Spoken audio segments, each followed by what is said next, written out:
Assalamualaikum warahmatullahi wabarakatuh. Saya Mila Fauziah, NIM 2041010500001. Baik, di sini saya akan menjelaskan langkah-langkah penyusunan kerangka karangan. Dari setiap kerangka karangan dapat dikembangkan menjadi 1 atau 2 paragraf. Kerangka karangan yang telah disusun menjadi titik tolak kalimat-kalimat yang dituangkan atau dijadikan sebagai pikiran utama atau kalimat topik pada setiap paragraf yang dibuat. Dengan demikian, kecil kemungkinannya terjadi kesalahan atau pengulangan ide di dalam suatu karangan, bahkan kesalahan itu dapat dihindari. Dalam sebuah kerangka karangan, penulis akan terus berusaha bagaimana karangan yang ditulis dapat dipahami maksud dan tujuan oleh sang pembaca. Maka dari itu, ada beberapa langkah yang harus dilakukan oleh sang penulis, terutama penulis awam. Adapun langkah-langkahnya yaitu ada 4. Yang pertama adalah merumuskan tema dan menentukan judul suatu karangan. Yang kedua adalah mengumpulkan bahan, yang ketiga adalah menyeleksi bahan, dan yang keempat adalah mengembangkan kerangka karangan. Yang pertama adalah merumuskan tema dan menentukan judul suatu karangan. Penentuan tema ini adalah hal yang paling mendasar dalam pembentukan karangan, karena dari tema inilah karangan itu akan berkembang. Usahakanlah dalam pemilihan tema ini dibuat semenarik mungkin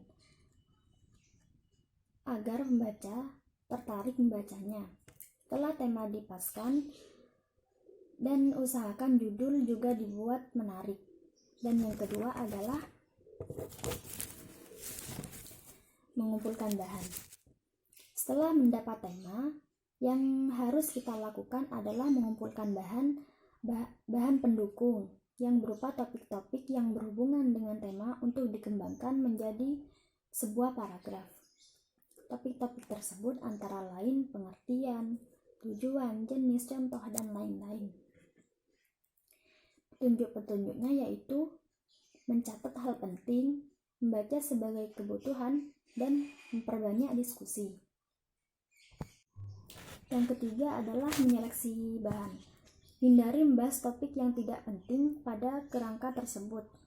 Jangan mengulang hal yang sama pada paragraf yang sama. Petunjuk-petunjuknya yaitu mencatat hal penting, membaca semua kebutuhan, dan memperbanyak diskusi. Yang keempat adalah mengembangkan kerangka karangan.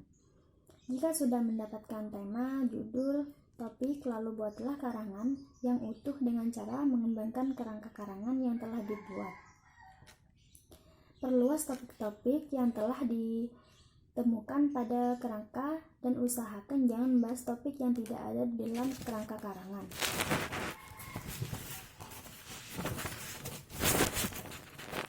Proses pengembangan kerangka tergantung sepenuhnya pada penguasaan terhadap materi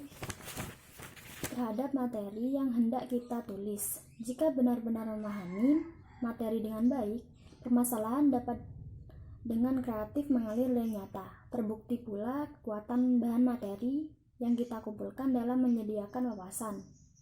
Untuk mengembangkan kerangka juga jangan sampai menumpuk dengan pokok permasalahan yang lain. Untuk itu, pengembangannya harus sistematis dan terarah. Alur pengembangan juga harus disusun secara teliti dan cermat. Semakin sistematis, logis, dan relevan pada tema yang ditentukan, semakin berbobot pula tulisan yang akan dihasilkan.